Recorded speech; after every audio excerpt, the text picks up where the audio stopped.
Un gusto estar con ustedes una vez más. No cabe duda que vivimos en tiempos difíciles y hay una incertidumbre en cuanto a las cosas que suceden ahora y que sucederán en el futuro. Sabemos que las dificultades económicas se han convertido en un factor de gran importancia para los peruanos. Y es por eso que en esta oportunidad traemos este tema que tiene un título muy apelante. Se dice, ¿con cuánto me quedo? Porque lo que queremos que tú lleves desde este día en tu corazón el principio de lo que se llama el principio del saldo frente a las dificultades económicas. Si tienes tu Biblia abierta en la epístola a los Filipenses, el capítulo 4, vamos a encontrar cuál es la experiencia del apóstol Pablo con esta experiencia de dar y recibir. La Biblia nos muestra que el apóstol se encontraba preso en Roma y había, por cierto, dificultades económicas como las que sufrimos nosotros, pero la iglesia de Filipos, fundada por el apóstol, estableció una relación personal y eclesial con el apóstol, con su fundador, muy especial, de amor mutuo que nunca se fracturó. Y en el versículo 10 del capítulo 4, donde recién se leyó la palabra de Dios, se nos muestra cómo el apóstol recibe una ofrenda. Él está preso en una prisión de Roma y recibe una ofrenda desde Filipos. Interesante porque esta relación entre Pablo y la iglesia que él fundó en la ciudad de Filipos había establecido, como digo, esa relación y sin embargo Pablo partió y después de un tiempo la relación se distanció porque faltaba oportunidad para mantenerla. Recuerda que no había courrieres, no había mensajeros, no había correo. Si tú querías enviar una encomienda, un dinero, un paquete a alguien, tenías que esperar que alguien viajara y lo llevara. No había otra forma. Pero esta iglesia estaba buscando la oportunidad para retomar el tema de ofrendar y sostener al apóstol en sus necesidades. Pero leyendo el pasaje de los versos 10 al 20, uno encuentra lecciones que tienen que ser traducidas para usar la palabra con justeza, para usar la palabra con poder y con una aplicación práctica que corre a través de los tiempos. Y es por eso que te animo a que conmigo podamos ir descubriendo en estos 11 versos qué significaba para Pablo dar y recibir. O sea, qué cosa significa la enseñanza que no se cambia por los tiempos y que nos llama a nosotros a decir, Señor, yo quiero ser un dador con ese carácter, con ese enfoque. Y por eso te traigo en este día este triple enfoque para entender lo que se llaman las ofrendas a Dios. El primero de estos enfoques es un enfoque personal. Yo le llamo el contentamiento personal. ¿Por qué lo llamo así? Porque, como decíamos, desde su fundación, esta iglesia tenía esta relación con el apóstol y continuamente le enviaba para sus necesidades económicas, para sus prisiones. Él estuvo varias veces preso en distintos lugares y él necesitaba algún sustento y la iglesia de Filipos fue la única que lo sostuvo muchas veces. Y Pablo lo reconoce aquí, pero quiere mostrar este contentamiento personal. que puede ser de gran valía para ti y para mí en los días tan difíciles. Mira cómo lo dice, lee el verso 10. En gran manera me gocé en el Señor, dice, de que al fin habéis revivido vuestro cuidado de mí, de lo cual también estabais solícitos, pero os faltaba oportunidad. Y el apóstol es consciente de esta ruptura, de esta interrupción por falta de oportunidad, no porque la iglesia se hubiera enfriado o se hubiera olvidado de su fundador. No, él sabía que algo estaba pasando que le impedía a la iglesia recibir esa ayuda que con amor la iglesia de Filipos le enviaba a él vez tras vez.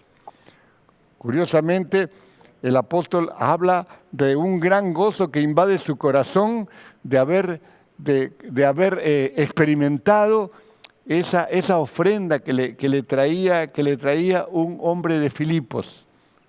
Había viajado como 1.200 kilómetros, seguramente muchos meses para llegar, porque se viajaba a pie muchas veces, para llegar hasta Roma a entregar esta ofrenda. Y cuando la recibe, Pablo agradece. Pero por favor, hermano, quiero que tú en este día puedas captar bien lo que trata de decir el apóstol. Sigamos leyendo los versos 11 y 12. Allí dice cómo él experimentó ese recibir. Dice, no lo digo porque tenga escasez, pues he aprendido a contentarme cualquiera que sea mi situación. Sé vivir humildemente y sé tener abundancia. En todo y por todo estoy enseñado, así para tener abundancia como para padecer necesidad. Es decir, para el apóstol, con tantas experiencias que había tenido, le era exactamente igual irse a la cama con el estómago satisfecho o con el estómago vacío. ¿Te das cuenta? Él había sido enseñado por Dios, como dice. Un autor cristiano piensa, tratando de meterse en la mente del apóstol, piensa en el estoicismo. El estoicismo era una corriente filosófica, una de las corrientes filosóficas en boga en aquel entonces. Y él opina que esta forma de ver la amistad, por ejemplo, tenía mucho que ver con los valores, los climas que esta filosofía enseñaba a la gente como consuelo para el futuro. Un autor está pensando cuando escucha, cuando lee este comentario o esta actitud de Pablo, de decir, yo no tengo escasez, he aprendido a contentarme cualquiera que sea mi situación. Sé vivir en abundancia, sé padecer necesidad.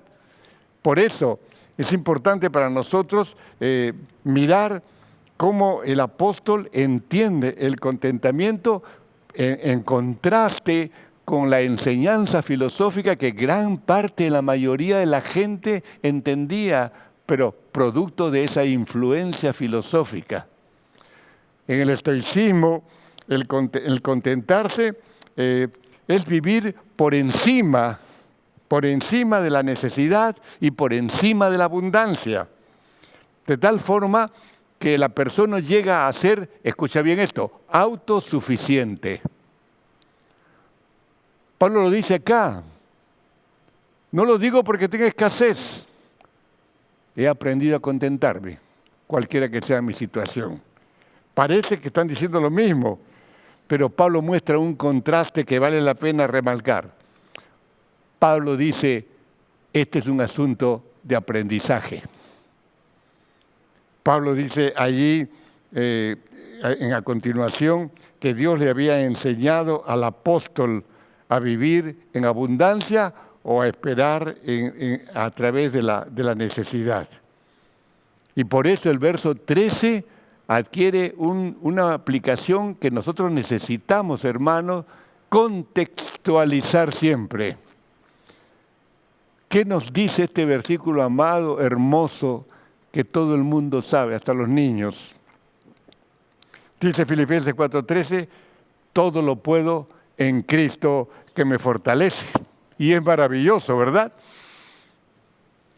Habría tantas oportunidades de poder hablar de este versículo, pero a veces los cristianos cometemos el error de usarlo fuera de su contexto. Y algunos, incluso hasta para sus anhelos más extraordinarios, esperan que Cristo cumpla con esto que está diciendo la palabra de Dios. Todo lo puedo en Cristo que me fortalece. Entonces podré llegar a la luna nadando. Porque creo que Cristo puede darme todo lo que yo necesito. Necesitamos, hermano, ser lectores inteligentes de las Escrituras. Hombres y mujeres que escrutan la palabra de Dios, que se meten y cavan para conseguir los tesoros de la palabra de Dios. La aplicación más natural aquí está hablando de cómo enfrentamos las dificultades económicas, que es el tema de esta conferencia. Nosotros necesitamos saber que la aplicación más natural de esto se refiere a problemas de índole natural, recursos materiales, escasez, falta de algo que nos es importante. El autor de los Hebreos dice en Hebreos capítulo 13, los versos 5 y 6, sean vuestras costumbres sin avaricia, contentos con lo que tenéis ahora, porque Él, hablando de Dios, dijo, no te desampararé, ni te dejaré, de manera que puedes decir confiadamente, el Señor es mi ayudador, no temeré lo que me pueda hacer el hombre. Esto es contentamiento desde el punto de vista humano y desde el punto de vista cristiano. Eso es lo que diferencia al creyente del no creyente. Y lo vamos a ir aclarando porque Pablo lo escala en estos tres enfoques. En el primer enfoque dice, esta es mi forma de vivir, la falta o la abundancia. Vivo en contentamiento, no tengo necesidad de nada. La pregunta es, ¿tú conoces el contentamiento que te hace vivir así? ¿O estás luchando contra la autosuficiencia que tu ego te pide desde dentro de tu corazón? Tú puedes, Roberto, tú puedes llegar a ser autosuficiente solamente si te propones. Y no te das cuenta que esto está influyendo en tu carácter para perder tu confianza en Dios. Ese es el primer enfoque que el apóstol da. Pero hay un segundo enfoque. Yo le llamo la colaboración eclesial, porque involucra no solamente en lo que hace o como enfoque el apóstol Pablo, sino cómo veía la iglesia de Filipos que mandaba las ofrendas. ¿Te das cuenta de lo que estoy diciendo? Es importantísimo para nosotros entender esto, que puede ser también un hermano que ayuda a otro o ayuda a un inconverso o ayuda a alguien que tiene una necesidad específica. De eso está hablando la palabra de Dios. Esa colaboración eclesial que quiero dejar contigo. Pablo une sus asuntos, sus temas, sus problemas con los de la iglesia de Filipos. ¿Y cómo lo hace Pablo? Escribiendo esta carta a los filipenses. Es así como esta carta llega a ser parte de la Biblia. Y la Escritura nos muestra que viene un hermano llamado Epafrodito, que ya aparece en el capítulo 2 de la carta. Aparece como un hombre tremendo, como un hombre que había entendido que al conocer a Cristo, él tenía una misión especial en su vida. Y él dijo, mi ministerio será atender las necesidades del apóstol que ha fundado nuestra iglesia.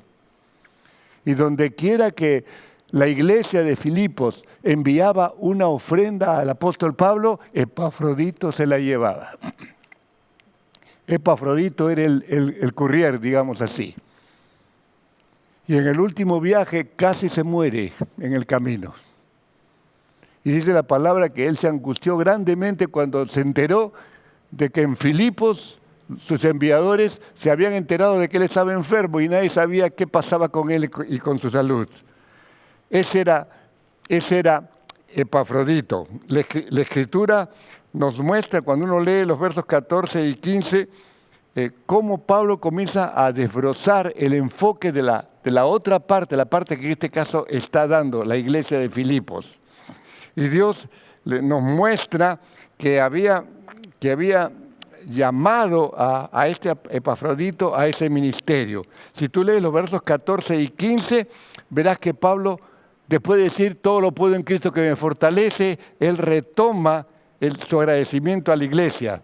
Y quiero ir aquí contigo con cuidado, porque la palabra de Dios dice que Pablo está avanzando en su enseñanza para que nosotros, los que íbamos a leer al correr de los siglos, supiéramos cómo da un cristiano, cómo es la forma que agrada a Dios que el cristiano dé. Pablo retoma ese agradecimiento a la iglesia y mira los versos 14 y parte del 15. Sin embargo, dice Pablo, bien hiciste en participar conmigo en mi tribulación. ¿Qué cosa significaba tribulación? Yo sé que ustedes me mandan no solamente porque yo necesito, sino porque ustedes entienden que así sirven a Dios. Yo sé que me mandan ustedes a mí esta ayuda porque así participan conmigo en el ministerio de la predicación del Evangelio para extenderlo hasta lo último de la tierra. ¿Entiendes esto? Llama poderosamente la atención, hermanos, que Pablo nunca les dice a sus dadores gracias. Nunca les dice les agradezco porque me han salvado de la penuria, del hambre, de la miseria. No dice eso. Él dice en gran manera me gocé en el Señor, porque sabía que el interés de los filipenses iba para el apóstol y para la participación de la iglesia en la extensión del reino. O sea, en una palabra, se cumplía aquello que desde el Antiguo Testamento se decía, que el que le da al pobre, a Dios le presta. ¿Se entiende eso, queridos hermanos? Necesitamos nosotros entender la palabra de Dios desde ese punto de vista. Epafrodito, fíjate, trajo la ofrenda y Pablo lo mandó de regreso con esta carta que tenemos en la Biblia. La Biblia nos muestra ese momento especial en los capítulos 25 al 30 del capítulo 2.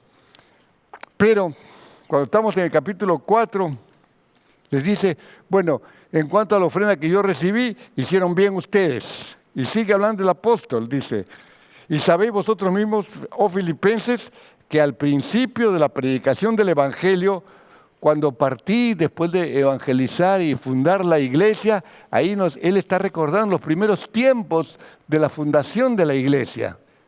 Tú tienes que retroceder al capítulo 1 y el verso 7 para darte cuenta que la iglesia siempre, desde el principio, estuvo con el apóstol en ese dar y recibir. Qué importante que es esto, hermano, qué importante. Podemos decir, recordar el verso 7 del capítulo 1. Pablo ahí les escribió, como me es justo sentir esto de todos vosotros, por cuanto os tengo en el corazón y en mis prisiones, escucha más, y en la defensa y confirmación del Evangelio, todos vosotros sois participantes conmigo de la gracia. ¿Qué estaba diciendo el apóstol? Hay una relación especial entre Pablo, la iglesia de Filipos y el Señor Jesucristo. ¿Lo repites? Hay un trípode espiritual allí, una relación preciosa entre el dador, el receptor y el Señor. Eso es lo que tiene que primar en nuestros corazones cada vez que damos, hermano. Hay por allí predicadores que están diciendo el diezmo es una obligación creada por los pastores para vivir ellos bien. Y no se dan cuenta que acá hay un tercero que es el protagonista de esto, que es el mismo Señor. Cuando se habla de la colaboración eclesial, estamos hablando de una colaboración de la iglesia sabiendo que atendía al apóstol, pero también estaba predicando el evangelio a través de ese sostén que le daba el apóstol. Vale la pena entenderlo. Y el apóstol Pablo lo dice aquí claramente en los versos 15 hasta el 17. Cuando partí de Macedonia, que era la zona norte de Grecia, donde estaba Filipos, dice, ninguna iglesia participó conmigo en razón del dar y recibir. Anota eso, subráyalo en tu Biblia, el dar y recibir. ¿Por qué? Porque él está escribiendo una carta que se llama una carta de amistad. Y los amigos en el siglo I se trataban así, tenían el dar y el recibir. ¿Cuánto de eso permanece hoy en la cultura del siglo XXI? ¿Cuánto de eso hay que tú le das a tu amigo cuando tu amigo necesita, pensando que si en algún momento se voltea la tortilla, tú dices, hoy por mí, mañana por ti? ¿Verdad que sí? Y lo tenemos en el corazón, porque lo hemos heredado de nuestros padres. Pero si tú ves así, esto está absolutamente incompleto, como vamos a ver a continuación. ¿Por qué? Porque en el momento que Pablo recibe esta última ofrenda, la iglesia de Filipos estaba dando y esperaba reciprocidad, porque está hablando en una relación de amistad que el mundo podía entender. Pero Pablo le dice a la gente, no, todavía falta algo más. El valor espiritual de la ofrenda es más importante que la ofrenda misma. ¿Se puede entender esto? Cuando tú ayudas a alguien en estos días tan difíciles para nuestro país, cuando ayudas a un desconocido en la calle, estás dándole a Dios, hermano. Todo depende de cuál es tu enfoque. Si tu enfoque solamente lo doy para sentirme bien, estás equivocándote de punta a punta. Mejor no des. Yo creo que si tú estás dispuesto a dar, tienes que pedirle al Señor gracia para que Él te señale el cómo debes hacerlo. Porque en el dar y recibir del primer siglo había eso. Pero cuando el cristianismo entra, cuando Cristo entra en la vida del cristiano, del ser humano, entonces la cosa cambia. Como dice un autor, Pablo tenía hombres que lo seguían y también tenía detractores. Pero cualquiera que lee la carta de Pablo acá dice, ¿y este hombre no sabe dar las gracias? En ningún momento Pablo le dice gracias. Gracias porque necesitaba eso. Piensa si en algún momento tú haces lo mismo en el fondo de tu corazón. Yo he ayudado a esa persona y ni siquiera me dijo gracias. ¿Tienes derecho a decirle eso? Piénsalo bien, por un instante. Epafrodito podía pensar, leyendo, escuchando cuando regresara a su iglesia en Filipos y se leyera la carta, porque las cartas de Pablo circulaban y se leían en los cultos. Eso eran los cultos del primer siglo. Imagínate a Epafrodito que venía de regreso y les contaba todo lo del apóstol. Y decía, sí, pues yo fui y entregué eso, yo ayudé al apóstol. Pero no me dijo ni siquiera gracias. No creemos que Epafrodito haya pensado así, pero podría haberlo hecho, porque es muy humano en el mundo de los humanos, ¿verdad? ¿Por qué Pablo no da gracias? Porque a Pablo le falta el tercer enfoque y nos quiere enseñar a nosotros el verdadero valor del dar. Cuando tú puedes responderte a la pregunta, ¿con cuánto me quedo? A eso yo le llamo, en tercer lugar, el cumplimiento celestial. ¿Por qué cumplimiento? Porque Pablo, ahora al final de este pasaje, Pablo deja en claro, sin mencionarlo por tercera vez, está dando gracias. Mira lo que dice en el verso 18. Pero todo lo he recibido y tengo abundancia. Estoy lleno. He recibido de Epafrodito lo que me enviasteis, olor fragante, sacrificio acepto, agradable a Dios. ¿Qué está haciendo Pablo? Está evocando el Antiguo Testamento, cuando los judíos iban con sus ofrendas al templo y ofrendaban allí. Está hablando de ese olor grato, ese humo que subía y que Dios lo recibía, porque le era una ofrenda que Dios aceptaba. Pablo termina con esas figuras, porque Dios se agrada de esa ofrenda. En el contexto está diciendo, acá se cumple ese dar y recibir. ¿Cuándo? Cuando viene de Dios. ¿Te das cuenta, hermano? Si podemos resumir, podríamos decir, ¿cómo es este cumplimiento celestial? Muy sencillo. Ellos, los filipenses, le han dado a Pablo. Pablo ha recibido. Pero ahora le toca dar al apóstol. Le toca retribuir, hacer ese reciprocar. O sea, he recibido ahora, pero yo necesito también recibir, devolverles a ellos. Eso era vital en aquel entonces, pero el apóstol está diciendo no, aquí Dios es el protagonista. Y Dios es el que cumple celestialmente esto. ¿Por qué? Porque ellos han dado, Pablo ha recibido, pero Pablo no tiene cómo retribuirles, no tiene cómo ser recíproco con ellos. Entonces Pablo dice en el verso 19, mi Dios suplirá todo lo que les falte a ustedes, ahora y en el futuro, porque esto es lo que Dios dice. Ahora, la verdad, ¿tú lo crees eso? La palabra de Dios dice que así funciona en el mundo espiritual, el dar y el recibir. No hacía falta que Pablo le dijera, muchas gracias, porque todo el mundo dice gracias hasta cuando una persona se tropieza con otra. No, hermano, él sabía lo que estaba en juego en este dar y recibir. Pablo dice, esta figura, toma esas figuras del Antiguo Testamento que significaban a la adoración y lo que Dios le agradaba y aceptaba.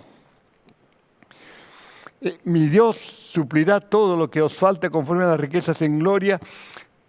Él está mostrando una nueva perspectiva, está elevando el sentido de dar y recibir. No es como que un inconverso le da a otro una ofrenda y ahí termina, ya me la debes, el otro te la quiere pagar, te la quiere retribuir y ahí termina todo. No, esto está manejado por el Dios de la gloria, donde el dar es más bienaventurado que el recibir. Pero hay momentos en que tienes que aprender a recibir, no solamente a dar. Pablo va más allá de la preocupación que los filipenses pueden sentir por el apóstol. Y hay un sentido de proporción aquí, de proporcionalidad, porque el apóstol Pablo, y la Biblia lo va a enseñar en muchas veces, que es más bienaventurado es dar que recibir. Porque mira cómo dice, que mi Dios suplirá, dice, todo lo que os falte conforme a las riquezas en gloria en Cristo Jesús. No dice, les va a dar de sus riquezas en gloria, que son absolutas, infinitas. No, le dice, conforme a sus riquezas en gloria. Ustedes como dadores pueden sentirse la seguridad de que Dios no los dejará pasar necesidades, porque esa es la retribución que Dios está tomando en lugar de Pablo. Pablo no puede hacerlo, pero Pablo dice, Dios lo va a hacer por mí. ¿Entiendes, hermano querido? Así es el dar y recibir del cristiano.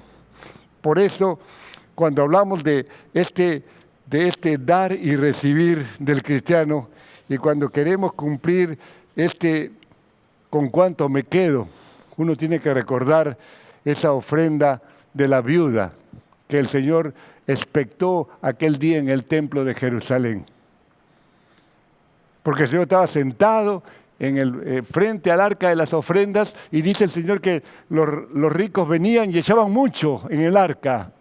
Pero vino una viuda pobre que entregó 2 moneditas, lo único que tenía. Se quedó sin nada, lo dio todo. El Señor llama a sus discípulos y dice, miren, esta mujer dio más que los ricos, porque los ricos echaron de lo mucho que les sobraba. Esta dio todo sustento. ¿Cuál es el saldo de ella? 0, pero ella dio más que los otros. ¿Se entiende esto? No se trata que si diezmas o no diezmas, hermano. Eso tienes que hacerlo, dice Dios.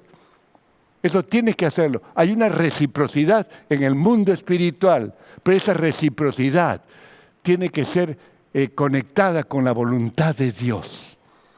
Y quiere el Señor que tú entiendas esto en estos días tan difíciles que nos toca vivir. Vamos a darle gracias al Señor. Vamos a darle gracias al Señor y vamos a orar para que el Señor nos guíe en este aprendiendo a dar. Padre bueno, estamos tan agradecidos a ti, Señor, porque tú nos enseñas la gran valía de lo que significa dar conforme a tus riquezas en gloria, Señor. Gracias porque tú nos has dado la vida cuando estábamos muertos en pecados. Gracias porque has traído esperanza a nuestro corazón cuando habíamos perdido toda esperanza de paz interior, de perdón, de vida nueva. Y no solamente eso, Señor, sino que el día que viniste a nuestros corazones, viniste para quedarte. Y por eso sabemos cada día, cada tarde, cada noche, cuándo y dónde podemos dar, cuándo y dónde debemos recibir. Oh Señor, te rogamos que tú nos des la claridad de pensamiento y de corazón para que entendamos las dificultades económicas del día presente y podamos entonces ser para ti en nuestros hechos también ofrendas agradables a tu corazón, porque tú amas al dador alegre. Gracias, Señor.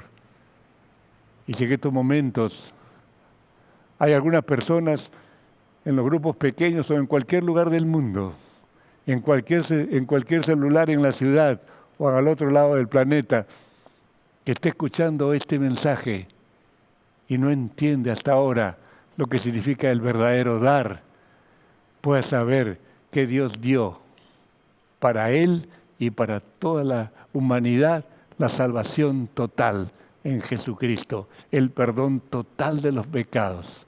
Y por eso la vida nueva se abre paso a cualquier persona que la quiere y la necesita y la pide. Que Dios bendiga su palabra. Amén.